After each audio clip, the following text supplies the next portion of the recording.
many years. That's true. I think we are kind of pioneers, like, and that's like what we chose as a topic also today. Just like to give you like a quick wrap up about all what happened in all those past years and how we came up to that topic, the state of travel blogging.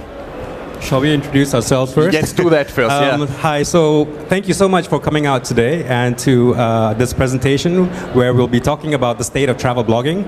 My name is Jenkins. I'm the CEO of Iambassador, which is a global network of professional travel bloggers. And I'm also a travel blogger myself. My blog is velvetescape.com, and a blog I started in 2008. And Melvin? I started full-time blogging 2006 after the World Cup. With traveldudes.org. With traveldudes.org. Yeah. And click. And since that time, obviously, well, that's a little bit about us, about Iambassador. So, you know, we've actually evolved. We started out as a group of bloggers, and we created this network, and then we started working with a lot of tourism boards and travel brands to create marketing campaigns using influencers. And since then, we've grown. We've also have our conference, the Social Travel Summit, and we do, you know, all sorts of different things with different clients all around the world. Here are just a few of our clients, and it's been a wild ride since 2008 when I first started my blog.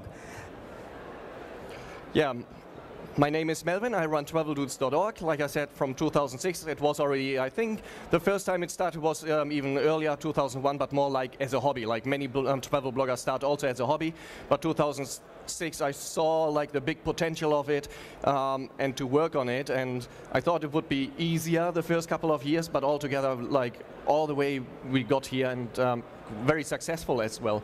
So we've got like a huge reach. At the moment I started, I pushed a lot on social media. So we've got like a total following of 680,000 plus a bigger reach of 4 million with all the retweets and sharing the content.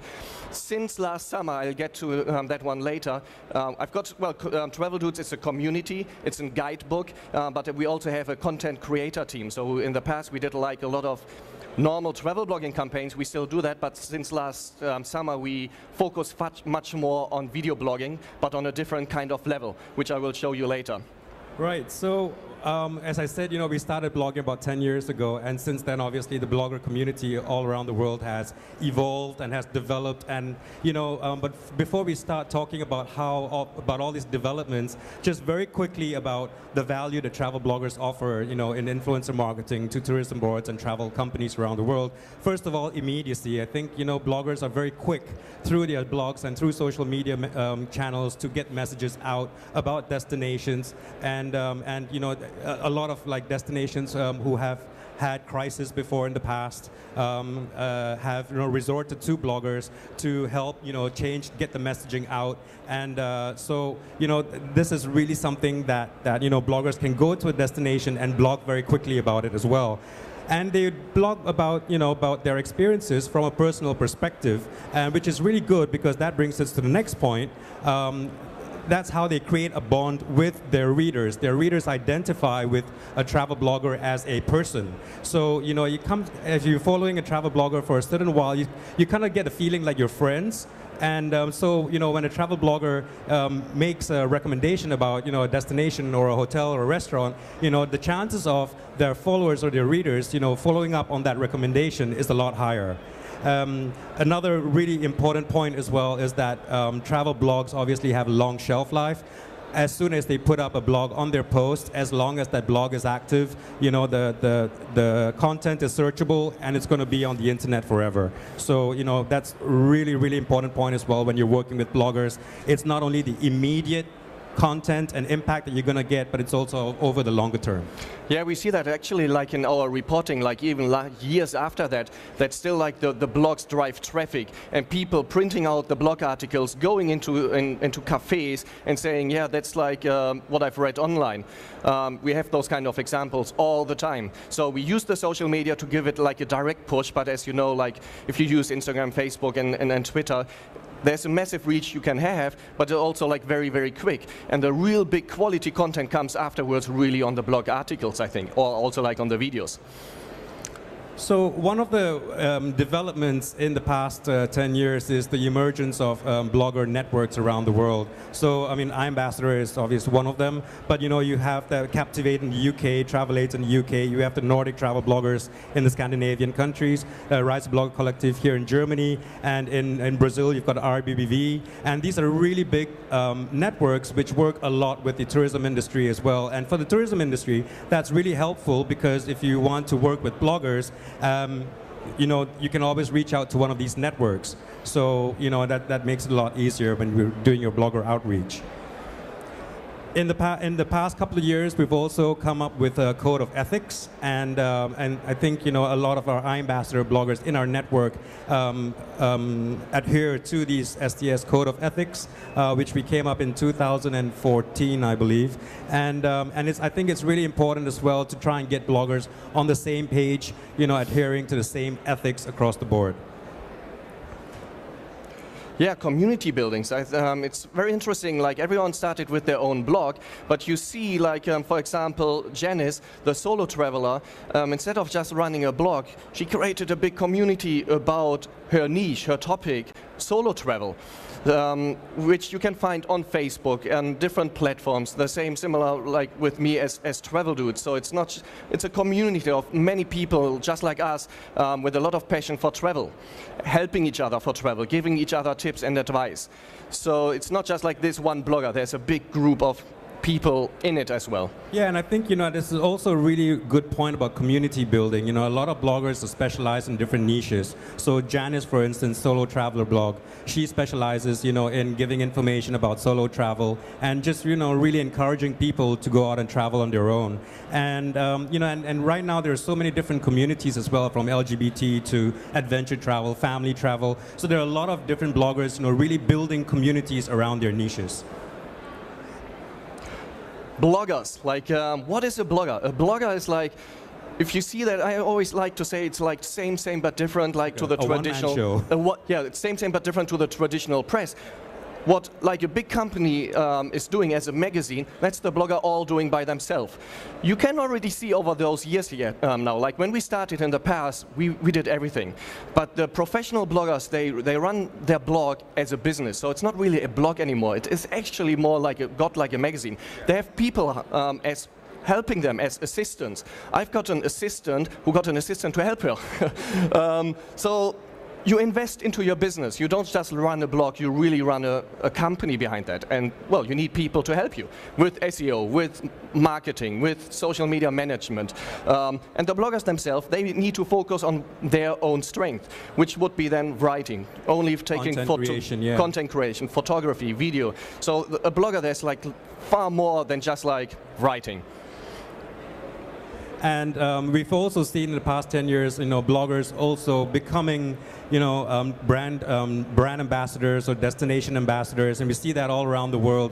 And it's just really cool, actually, because, you know, when you have bloggers who are so passionate about a certain destination or a certain travel product, you know, it's just so easy to reach out to them, like, all right, you know, come on board and let's work together and, you know, promote this product or promote this destination together. So there are a couple of examples here where, like David from Malaysia Asia, he's a Malaysian blogger and lives in Malaysia, and he works a lot with the Sarawak Tourism and Sabah Tourism. These are two states in Malaysia, and he works a lot with them to promote all the different offerings they have in these two states.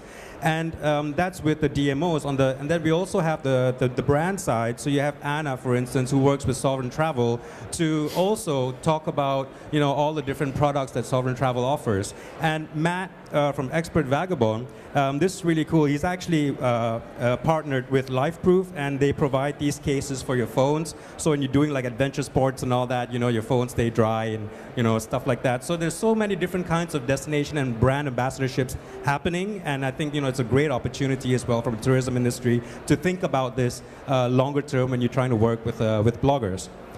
And we also have, you know, bloggers who are collaborating more and more with big media brands, just Lonely Planet and National Geographic Traveler. And for anyone wanting to work with bloggers, this is also a great piece of value because they chances are, if you're working with a blogger who has also a partnership with Lonely Planet, not only will you get content on the blog, but also on Lonely Planet. So, and the same thing goes for other different media platforms, magazines, newspapers. A lot of bloggers also freelance for publications. So, yeah. And the chance when you work for Lonely Planet, the chances that they retweet you are higher. Oh, much higher. Yeah. Yeah.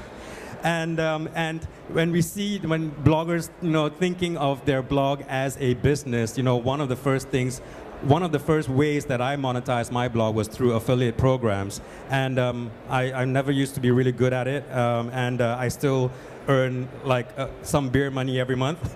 But there are some bloggers who are really, really, really good at it, and they're earning tons of money every month. And and they're basically just promoting different products on their blogs, like hotels, flights, where you can book hotels and flights through the blogs, or you can book activities, a tour, or travel tours. Insurance, or travel gear, all sorts of travel gear. So these are things that some bloggers are really excelling in, and I think they're doing a really good job. And tours. This is an example from Laurel, Monkeys and Mountains, and some bloggers are actually cooperating with tour operators to offer their own branded tours through their blogs. And this is Laurel. Actually, it's the photo of the tour that she was promoting for this year to Madagascar. So, and there are so many other different examples as well. This is just one of them. Yeah, print. No, that you need to take that slide. I'm not into print. And it's so funny when you talk about bloggers, because everything seems to be online, and then there are bloggers who are going back to print and doing all sorts of things, writing all sorts of books. And like Janice, for instance, from Solo Traveler, she actually came up together with other bloggers who are specialized in different niches to write these handbooks for solo travelers. You've got the luxury traveler handbook, the volunteer traveler handbook, and so forth. And then even I live in Amsterdam, and then I go to a bookstore and I see books being by bloggers I know, which is really cool. One of them is Lagom from Lola, who's based in Sweden, and she wrote this book as well. And it's so funny, every time at airport, bookshops, or whatever, I keep bumping into this book, which is really cool. And television and podcasting. So, bloggers are also venturing away from their blogs, from their own blogging platforms. And some of them, Rochelle, for instance, in the US, the Travel Bite, she has her own TV show in the US. And there's Michael, the time travel turtle.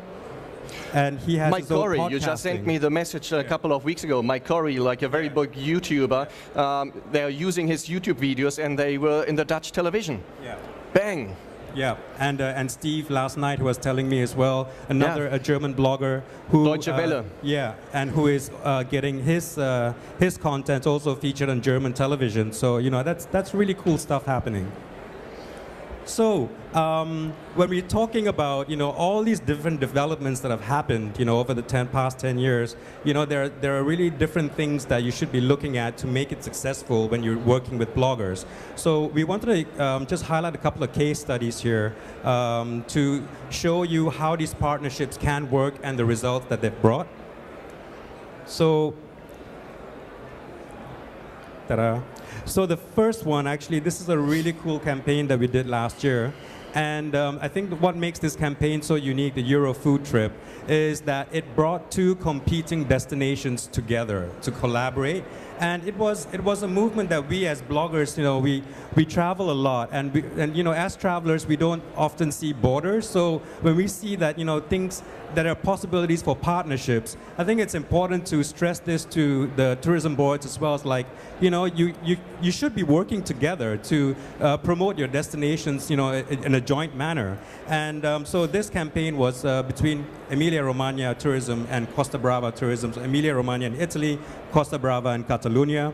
And on the face of things, they actually look very similar. They've got fantastic food, beautiful medieval towns. They have beaches, they've got mountains, they've got a lot of great wines. So they're very similar destinations. And what we brought them together to highlight both the similarities, but also the differences as well, and also to show people that it's very easy to go from one destination to the other. So basically created a whole new travel product for these two destinations. Well, and we had to break down borders because obviously the industry, but also the politicians said, Emilia-Romagna and Costa Brava, we can't work together. We put like photos to each other and both look the same. But you see the critical times we have in Europe and in the world where suddenly borders are getting built up again, even if they make no sense like Mexico. But we as travelers, I mean, we are all passionate about that, and we have, especially the travel bloggers, also here in this audience, that's your responsibility to make people travel so that they break down those kind of walls, which are at this moment a bit like coming up again. And with this campaign, I was like so proud of it, no matter how the results are, but just like getting like 2 destinations working together. And we had like afterwards several more destinations working together, like Graz and Ljubljana, and working with Tyrol. And yeah, it's far more powerful than just like the good numbers, which we also created.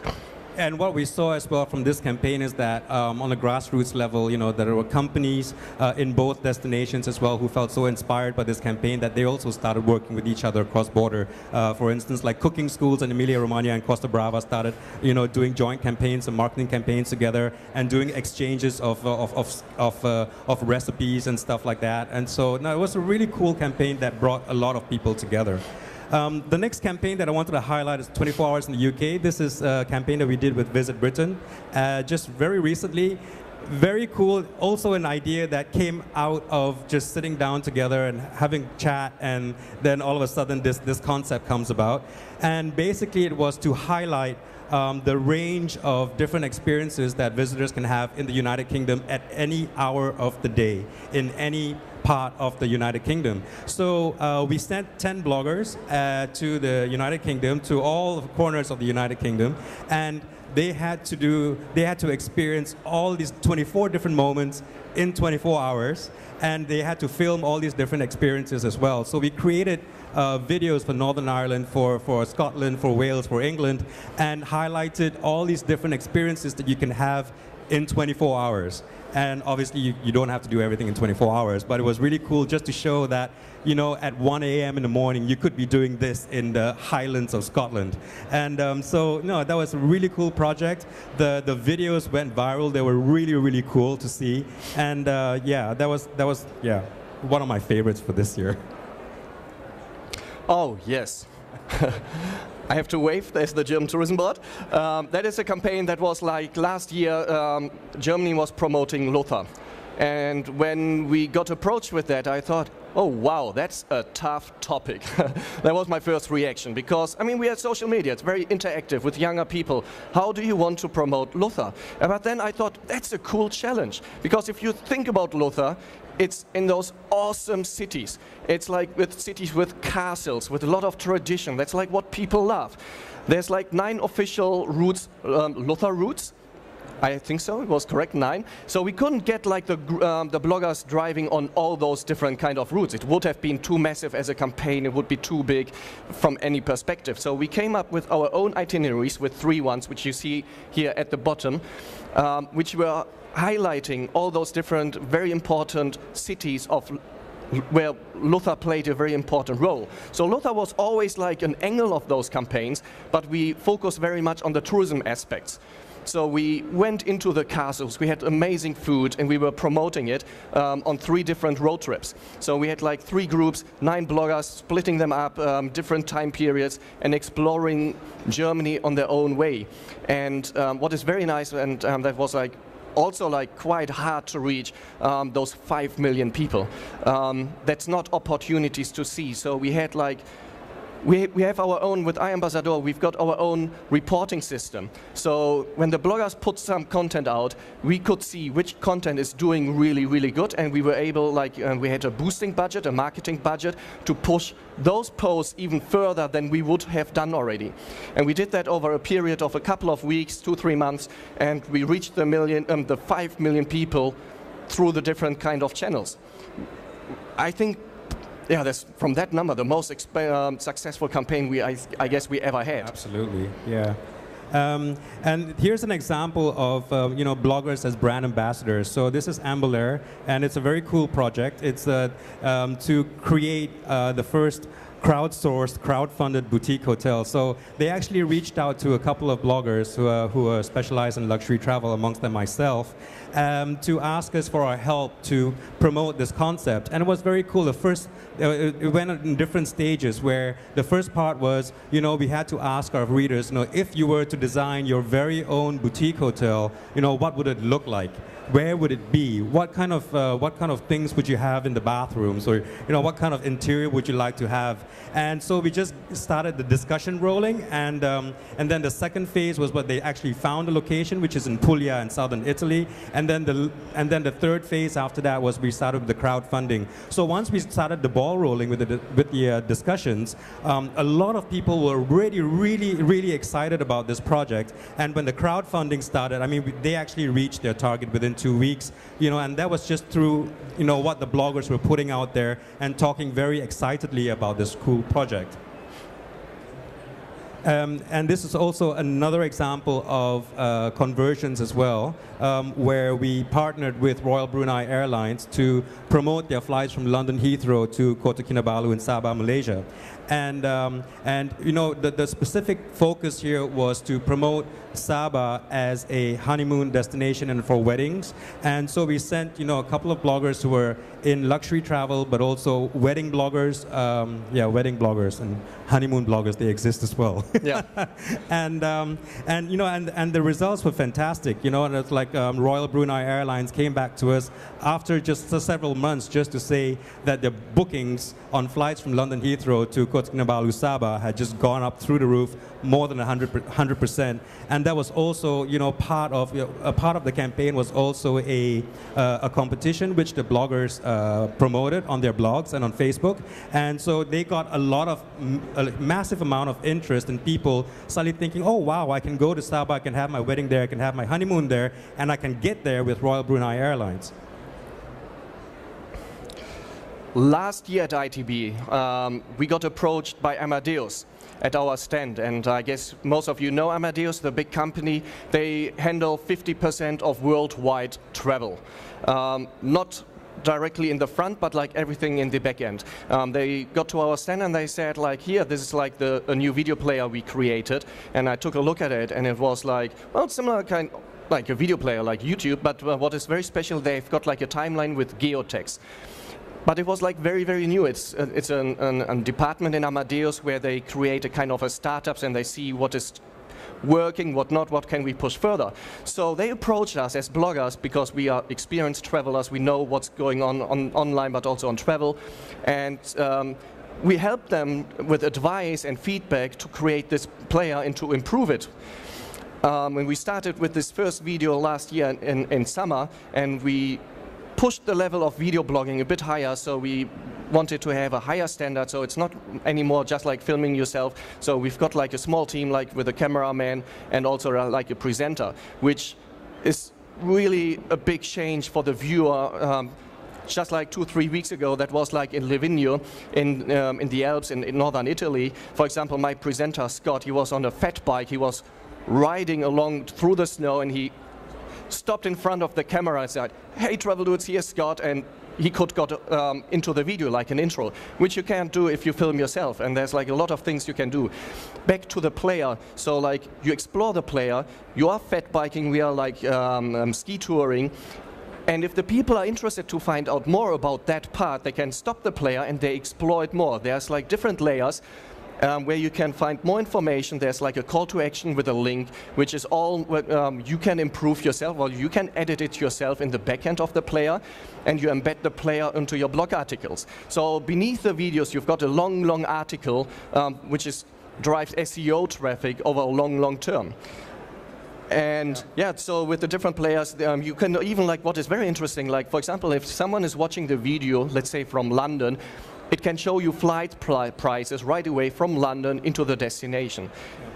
It really gives far more content and value to the video already. Yeah, I mean, what I find particularly interesting about this Amadeus video solution is that, you know, as a person watching this video, as Melvin said, you can pause the video and then you have all these tabs where you can click on more information about the destination. You know, you can look up the prices for hotels or flights. You can look up the weather and all that. So it's a lot of information in there in the video player itself. And for the bloggers, you know, anytime someone makes a booking via that video, I mean, the bloggers get a commission as well. So it's a win-win for Amadeus, for the destinations of the travel brands, and also for the bloggers.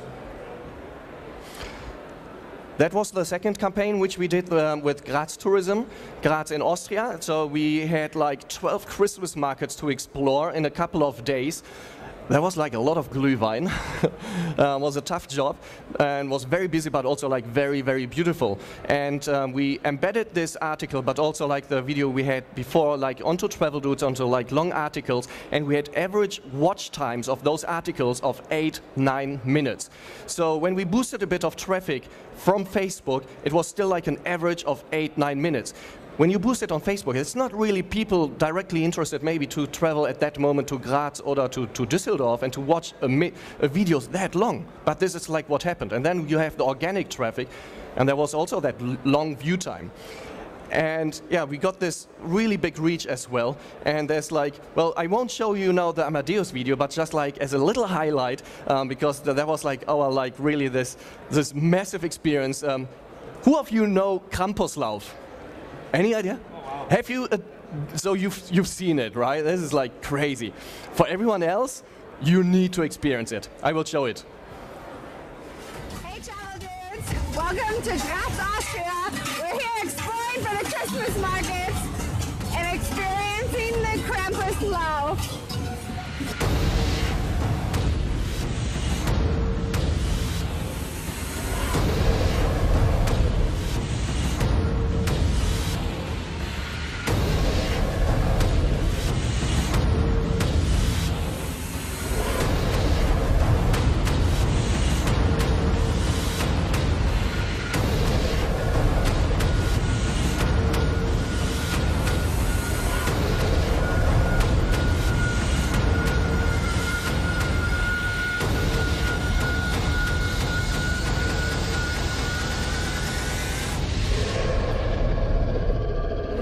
Cool. Yeah, I had no idea what that is. We had so much fun producing it. Yeah, and so this is a teaser we produced, and which we put onto Facebook. It got 40,000 views and more, and we had a link from that Facebook post going to the Amadeus videos, which was a longer video where the people would find more info about it. Yeah, we were quite scared filming all this stuff. It's like a medieval Halloween at Christmas. Yeah, it looks really cool. So with all these case studies, you know, there are obviously, you know, things which factors which are very important, you know, to create the success and, you know, and achieve the ROI that you're looking for. And the first thing is obviously, you know, we have to really go back to the basics when you want to work with bloggers and influencers. You know, do your research. You know, when you're doing your blogger outreach, first of all, read the blogs. Read the blog posts, you know, check out the social media timelines of the bloggers or the influencers. What are they saying? You know, what's their writing style like? What is, you know, how are they interacting with their audience? And these are very important things to look at. Ask for a media kit. All bloggers who would take themselves seriously should have a media kit on their blogs, and the media kit should have information about their reach, the stats of their blog, examples of how they've worked with the industry before, and many have rate cards as well for all the different services they provide. So, you know, and it's really good if you can to meet them in person, and you know, a trade fair like ITB like this is the perfect, because there is a perfect opportunity because there are so many bloggers walking around here, and it's a great way to get to know them better, to meet them face to face and have a chat with them, talk and ask them about, you know, what their interests are, what their strengths are. And the next thing you have to do is identify your objectives and match the blogger's strengths and interests with your objectives. I mean, it sounds just so simple, but I see that happening, that people don't really focus very much on how they match the two, and then you don't get the results that you want. And I think it's really, really important to find out first what are your objectives. When you want to work with a blogger, is that only for content? Do you want to drive engagement? Or are you thinking about conversions as well, increasing hotel bookings or flight bookings or whatever? And so you have to think about this and match it with what the blogger can bring to the table. Yeah, like you see, like the blogger, like where we all started, it was not really just like writing and doing this. So there's like so much more. There's no limits. It's still like a very, very young industry. Change ideas, brainstorm, come up with new things. It's there's really not many limits. And yeah, bloggers, like we are so flexible. We love challenges, and we like to go always further. Yeah, and when you're working with bloggers, obviously, if you're doing a destination blogger trip, be flexible. Some bloggers may want to have more time to immerse themselves and get the experiences they want, and to be able to create content as well, because a lot of them are creating content and putting it up on social media as they go. So they need a little bit more time, and you have to agree before you start working. Agree on the deliverables, agree on timelines. If it's a paid project. Okay, I'm going to pay you this amount of money. What am I going to get, in return, and when? And I think that's really important. And then ask for a report as well at the end, so that the blogger can show you all the work that's been done and all the results. So, in the long run, it's really important when you want to work successfully with a blogger. You have to build relationships, and that works. I guess it's everywhere in the world. It's the same thing. Just relationships are just gold. And when you build these relationships with the bloggers that can really deliver, build that relationship. Have chats with them, catch up with them at places like like ITB or at blogger events, and just discuss ways that you can collaborate further together. If you want more information about working with bloggers, we have a social travel summit, and every year we have a think tank, and we produce all these think tank reports, which are free to download from the website. And these think tanks actually have 15 industry people and 15 bloggers. Basically, we give them 3 issues to talk about, and they have to come up with solutions or recommendations about these topics. And you can find all this research in this report, and you can download it from this website. For free. So, yeah, for free. Yeah. So thank you very much. I think we've just about made it. Yep, just. Thank you.